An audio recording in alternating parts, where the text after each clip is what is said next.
Okay. అంటే చాలామంది legal నోటీసులు ఇచ్చాము అంటారు. అసలు లీగల్ నోటీసులు అంటే ఏంటి? ఎప్పుడిస్తారు? కోర్ట్‌ని ఎలా ఆశ్రయించాలి? ఎనీ ఇన్సిడెంట్ జరిగినప్పుడు ఏమవుతుందంటే first we go for a కోర్ట్ని ఎలా ఆశ్రయించాలి. కోర్టును ఆశ్రయించకముందు ఏదైనా ఇన్సిడెంట్ జరిగినప్పుడు ఎక్కడైతే అన్యాయం జరిగిందో, మోసం జరిగిందో, ఎవరి ద్వారానైతే జరిగిందో వారికి మనం ఇంటిమేట్ చేయాల్సిన బాధ్యత మనకుంటుంది. అది లీగల్ నోటీసే కావచ్చు, లేదంటే వ్యక్తిగతంగా మనం కూడా ఒక letter by way of notice కూడా ఇవ్వచ్చు. సో వాళ్ళకి ఇంటిమేట్ చేయాలి, నీ వల్ల నాకు ఈ నష్టం జరిగింది, ఈ చట్టరీత్యా అది నేరం.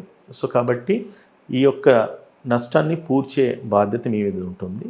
సో కాబట్టి ఇది మీరు పూర్తి చేసేయండి, ఈ నష్టాన్ని పూడ్చండి వెంటనే within 15 days or 20 days time అని కూడా మనం తెలియచేయచ్చు. లేదంటే అడ్వకేట్ని ఆశ్రయించేసి నోటీస్ ఇప్పించినప్పుడు అది లీగల్ నోటీస్ అవుతుంది. Okay, notice it can be legal notice, advocate ఇచ్చినప్పుడు లీగల్ నోటీస్ అవుతుంది. వ్యక్తిగతంగా మనం ఏదైనా పంపించుకున్నట్టు, మనం అంటే నేను కాదు, అడ్వకేట్గా కాకుండా కామన్ మ్యాన్ పంపిస్తాను, నోటీస్ ఇంటిమేషన్ అవుతుంది. వాళ్ళకు జరిగిన ఇన్సిడెంట్ను వాళ్ళకు నరేట్ చేస్తూ జరిగిన ఇన్సిడెంట్స్ తెలియచేసి ఈ యొక్క నష్టాన్ని పూడ్చండి, లేదంటే మీపై చట్టరీత్యా చర్య తీసుకుంటా అని చెప్పి అనడానికి ఆస్కారం ఉంటుంది. అడ్వకేట్ ద్వారా కూడా మనం నోటీస్ ఇప్పించినప్పుడు అది లీగల్ నోటీస్లో కూడా జరిగిన ఇన్సిడెంట్, ఆ గ్రౌండ్స్, ఆ మెజర్స్, దాని యొక్క రెప్లికేషన్స్, కాన్సిక్వెన్సెస్, మరి చట్టపరంగా ఏ సెక్షన్లో నేరం అవుతుంది, దీనికి ఎంత శిక్ష అర్హత అంటే శిక్షకు అర్హులు అవుతారో. సో కాబట్టి ఇవన్నీ కూడా అడ్వకేట్ తెలియజేస్తూ వాళ్ళకి లీగల్ నోటీస్ సర్వ్ చేసినప్పుడు ఖచ్చితంగా వాళ్ళు రిప్లై నోటీస్ ఇవ్వాలి.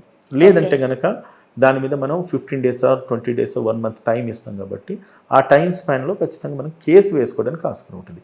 కేసు వేసినప్పుడు మనం అందులో మెన్షన్ చేస్తాం ఆల్రెడీ ఇది వాళ్ళ దృష్టికి by way of notice are legal notice ద్వారా ఇంటిమేట్ చేస్తున్నాము, మేము తెలియజేసినా కూడా వాళ్ళకి ఆ నోటీస్ ముట్టినప్పటికి కూడా వాళ్ళు రివర్ట్ బ్యాక్ కాలేదు అంటే దీని ఉద్దేశం వాళ్ళు ఒప్పుకున్నట్లే, నేరాన్ని అంగీకరించినట్లే, నేరాన్ని అంగీకరించి సైలెంట్ మౌనం వహించినారు. కాబట్టి వీళ్ళ మీద కేసు ఫైల్ చేస్తున్నాను, వీళ్ళకి సమన్స్ ఇష్యూ చేసి కోర్టుకు హాజరుపరిచేసి కోర్టులో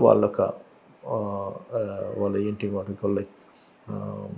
వాళ్ళ యొక్క ప్రేయర్ ఏదనుకుంటే ఎక్స్ప్రెస్ చేయండి అని చెప్పేసి కోర్టులో మన పిటిషన్ దాఖలు చేసుకోవచ్చు. సో కాబట్టి అటువంటప్పుడు కోర్టు వాళ్ళకి సమన్స్ ఇష్యూ జారీ చేస్తుంది, జారీ చేసేసి మళ్ళీ పంపిస్తుంది, కోర్టుకు పిలుస్తారు.